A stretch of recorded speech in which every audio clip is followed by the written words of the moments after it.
Bulletin में आगे बढ़ेंगे। इस वक्त की बड़ी खबर, राजस्थान कांग्रेस की अंदरूनी लड़ाई तेज हो गई है। दिल्ली में सचिन पायलट की मौजूदगी से सरगर्मी बढ़ गई है। प्रियंका गांधी से मिलना चाहते हैं सचिन पायलट, और खबर ऐसी भी है कि आज शाम तक या 2 या 3 बजे तक भी प्रियंका गांधी के साथ सचिन पायलट मिल सकते हैं, क्योंकि सचिन पायलट अड़े हुए हैं और दिल्ली दरबार तक डटे हुए हैं। लेकिन सचिन पायलट अड़ने के बाद और गहलोत किस तरह से डटे हुए हैं, दो अलग अलग चीजें हैं जिसे राजस्थान की राजनीति में समझना जरूरी है। दिल्ली दरबार तक शिकायत लेकर के आए हैं सचिन पायलट। अशोक गहलोत नंबर गेम दुरुस्त करने में जुटे हैं कि सचिन पायलट खेमे के विधायक अगर इधर उधर करते हैं, नंबर गेम के साथ में जरा सी भी कमजोरी होती है तो अशोक गहलोत एक सीजन्ड पॉलिटिशियन है। अशोक गहलोत को यह बहुत अच्छे तरीके से पता है कि फ्लोर मैनेजमेंट किस तरह से किया जाता है। सचिन पायलट अड़े हैं प्रियंका गांधी से मुलाकात करने के लिए, क्योंकि आज से लगभग 1 साल पहले प्रियंका गांधी से मुलाकात के बाद ही सचिन पायलट माने थे। लेकिन अशोक गहलोत निर्दलीय विधायकों के साथ भी पैरेलल यानी समानांतर तरीके से मुलाकात कर रहे हैं, क्योंकि अशोक गहलोत को यह पता है कि अगर ट्रबल शूटिंग करनी है तो इसके लिए एक बफर तैयार करना होगा। वो बफर विधायकों के नंबर के जरिए ही तैयार होगा। सचिन पायलट चाहते क्या है? सचिन पायलट ने कई फॉर्मूला सुझाया है, इनमें क्या क्या है ये अब आप देखें। 3 मेंबर्स की कमेटी पुनर्गठित करके बातचीत होनी चाहिए, ये सचिन पायलट चाहते हैं। नई कमेटी अशोक गहलोत से बात करे, नई कमेटी बाकी जितने भी स्टेक होल्डर्स हैं उन सभी के साथ में बात करें, ये फॉर्मूला नंबर 2 है। अगला जो सचिन पायलट चाहते हैं वो भी आपको हम एक बार बता देते हैं कि पायलट खेमे से कम 5 से 6 ऐसे विधायक हैं जिन्हें मंत्री बनाया जाना बेहद जरूरी है, और आखिरी साल में यानी चुनावी साल में सचिन पायलट मुख्यमंत्री रहें, क्योंकि सचिन पायलट का कहना यह है कि पिछले भी विधानसभा चुनाव से पहले ग्राउंड जीरो पर जम करके काम किया था, लेकिन नतीजा यह रहा कि सिर्फ और सिर्फ उन्हें डिप्टी सीएम बनाया गया। लेकिन राजस्थान बीजेपी से जुड़ी भी बड़ी खबर है, बीजेपी में भी अंदरूनी कलह की खबर आ रही है। नए पोस्टर से वसुंधरा राजे की तस्वीर गायब है। 20 साल में पहली बार वसुंधरा किसी पोस्टर से गायब नजर आई हैं।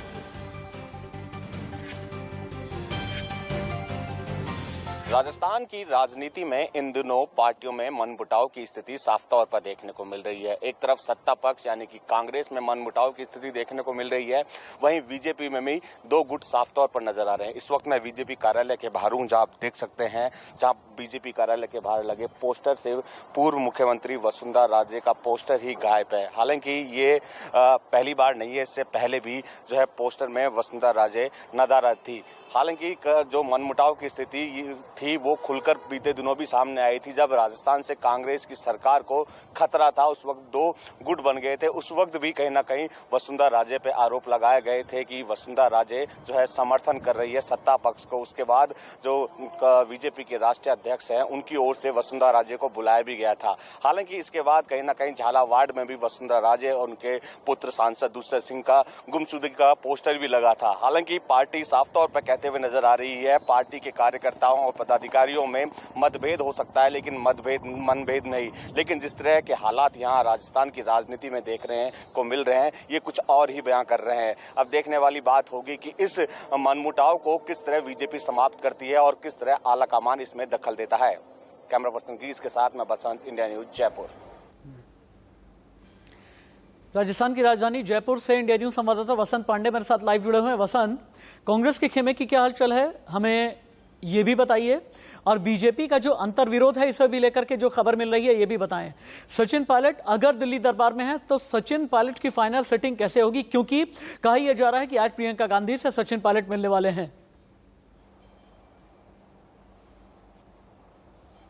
देखिए, बीते 10 महीने पहले जिस तरह मनमुटाव की स्थिति देखने को मिली थी, गुरुग्राम में जो है बाड़ाबंदी कर ली गई थी सचिन पायलट और उनके समर्थक जो विधायक थे उनकी ओर से। लंबा समय जो है बाड़ाबंदी का चला था। उस वक्त जो है प्रियंका गांधी के आश्वासन के बाद 3 सदस्य कमेटी बनाई गई थी, लेकिन 10 महीने का लंबा समय बीत जाने के बाद भी कमेटी की ओर से किसी तरह का फैसला नहीं लिया गया, जिसके बाद अब जो सचिन पायलट खेमे के जो विधायक है एक एक करके खुलकर सामने आ रहे हैं और बयानबाजी देते हुए नजर आ रहे हैं। हालांकि पहले वेद प्रकाश सोलंकी जो कि चाकसू से विधायक आते हैं, उन्होंने फोन टैपिंग का आरोप लगाया। उन्होंने कहा कि मेरे पास कुछ विधायकों के फोन आए, लेकिन उन विधायकों के उन्होंने नाम नहीं बताया और यह भी कहा कि उनकी फोन टैपिंग हो रही है। इसके बाद विधायक दीपेंद्र सिंह शेखावत जो कि पायलट खेमे से आते हैं, उन्होंने कहा कि 10 महीने पहले जिस तरह जिन मांगों को रखा गया था, जनता की समस्याओं को रखा गया था, वो मांगे अभी तक पूरी नहीं हुई है। तो कहीं ना कहीं मनमुटाव के बाद सचिन पायलट दिल्ली पहुंचे हुए हैं। माना यह जा रहा है कि आज प्रियंका गांधी और जो प्रभारी है अजय माकन, उनसे मुलाकात कर सकते हैं, अपना पक्ष रख सकते हैं, क्योंकि लंबा समय कह सकते हैं कि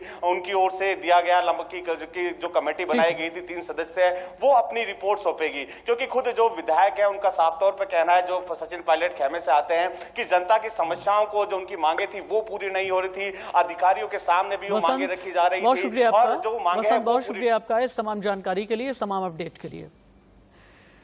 आगे बढ़ते हैं। मॉनसून आने से पहले आखिरकार मुंबई की हालत कैसी है, ये आपको दिखाना बहुत जरूरी है। मॉनसून को लेकर के यूपी की रिपोर्ट क्या है, दिल्ली एनसीआर की रिपोर्ट क्या है, आप जानना ये चाहेंगे कि आपके शहर में मॉनसून कब आने वाला है। लेकिन मॉनसून आया है, समंदर किस तरह से उफन पड़ा है। आज भी मुंबई में अगर हाई टाइड की चेतावनी है तो कितने बजे है। मुंबई में बीएमसी की तैयारियों की पोल हर साल क्यों यूं ही खुल जाया करती है, ये सबसे बड़ी खबर है भी और सबसे बड़ी चिंता की बात है मुंबईकरों के लिए। लेकिन हाँ, महाराष्ट्र को लेकर के मौसम विभाग ने अलर्ट जारी किया है।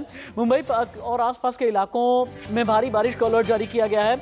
मुंबई, रायगढ़, रत्नागिरी में 2 दिन भारी बारिश की आशंका जताई गई है। लोगों से समुद्र और तटीय इलाकों से दूर रहने की अपील की गई है।